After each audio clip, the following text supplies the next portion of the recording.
Hi guys, it's Marc Zicree, Mr. Sci-Fi, also known as Marc Zicree of Space Command, and we're here today to talk about the passing of one of the great directors, Richard Albert, director of Twilight Zone, who died last week at the age of 101. Amazing, amazing. And even more remarkable than that, I was on a panel with Richard Albert a year ago when he was 100, and the fun part of that was it was a Twilight Zone panel, and Earl Hamner, creator of The Waltons and writer for Twilight Zone, was on that panel, and he said, well, I guess I'm the old man of the panel, I'm 90, and Richard Albert said, well, I've got you topped, I'm 100. and, but the amazing thing about Richard Albert was that he was incredibly spry at that age. He was walking without a cane. He had energy. He was very sharp-witted, very quick-witted, funny. You never would have guessed he was 100. At most, you would have thought he was in his 70s. I was just blown away, really amazed by him. But I had met him first back in the 70s when I was working on the Twilight Zone Companion, and he was, a charming man even then. And I was just in awe of his ability. He directed some great Twilight Zone episodes, Third from the Sun by Richard Matheson, but also, most iconically, To Serve Man, which is, of course, the great Twilight Zone episode about seemingly benevolent aliens who come to Earth and have a hidden agenda. And, that was written by Serling, based on a short story by Damon Knight. Damon Knight was a very famous science fiction writer and critic who was one of my teachers at the Clarion Science Fiction Writing Workshop when I was 19. And Damon, in fact, bought my first short story, Leader of the Club, when I was 19, and that began my career as a professional writer. And I remember talking to Damon about To Serve Man and how he came to write it. And he told me that one night his wife was out with another man and he was in a very dark mood, and he sat down and wrote that story in one sitting. Later, he'd divorce that wife and marry Kate Wilhelm, who was another famous science fiction writer, and they were very happy together. And she was also one of my teachers at Clarion.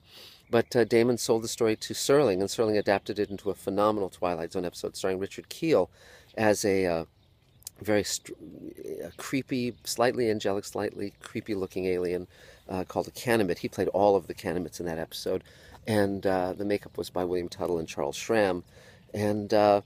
And interestingly enough, Richard Albert told me that he wasn't that fond of that episode. He felt it was just he really didn't find the opportunities as a director he liked in terms of working with actors, in terms of finding unusual shots. For instance, in To Serve Man, which he did like very much, not To Serve Man, Third from the Sun. In Third from the Sun, which was a first season Twilight Zone episode, he got to use a lot of strange angles. He was shooting from under a coffee table at one point, a glass coffee table, as people were playing cards, and he was shooting up through the coffee table. Lots of strange angles, lots of creepy, very oppressive feeling. It was a Cold War story and a very, very good one. And whereas with To Serve Man, he felt that he was just kind of filling in the blanks. And it is much more of a formulaic kind of story, much more like a 1950s science fiction movie than your standard Twilight Zone episode. It's one of the few Twilight Zone episodes that breaks the fourth wall, where the main character Lloyd Bachner speaks directly to camera at various points and asks if we're on the alien ship as well or back on Earth. But it's still a great episode. And Richard Albert also directed all of the episodes of Green Acres. And I remember when I interviewed him for the Twilight Zone Companion, I said, well, because I love Green Acres. If you've never seen it, it's a hilarious show, very fun. Eddie Albert, Ava Gabor, great cast, really funny writing. And I said to Richard Albert, what was the greatest challenge of directing all the episodes of Green Acres? And he said, staying awake. So now, in addition to being a great drama director with Twilight Zone and comedy with Green Acres, he also directed a series of short films in the 40s called the Joe McDoakes series. And this is almost like a TV sitcom before there were TV sitcoms.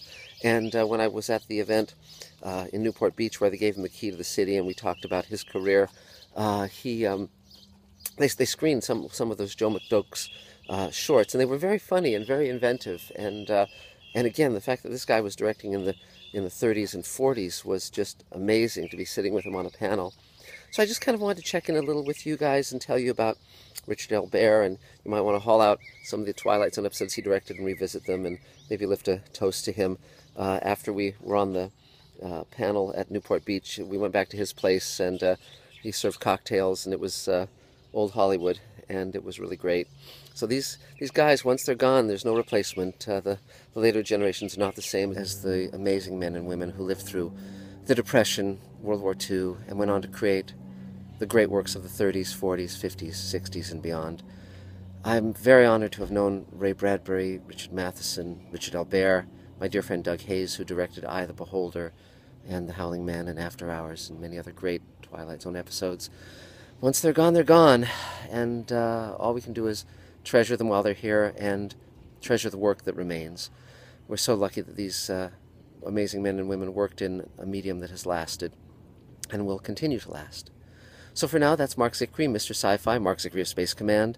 And please feel free to comment about Richard Bear or the Twilight Zone or anything else science fiction, and subscribe to Mr. Sci-Fi, spread the word. We're looking to increase our audience. So if there's friends that you'd like to reach out to show them these commentaries we're doing, that'd be much appreciated. Or reach out to any science fiction websites or magazines or or anything else where you think it would ring a bell for us and help the numbers grow. So that's it for now. Talk to you soon. And again, thanks for everything. It's great to be able to be doing these commentaries and sharing them with you. Take care. Bye-bye.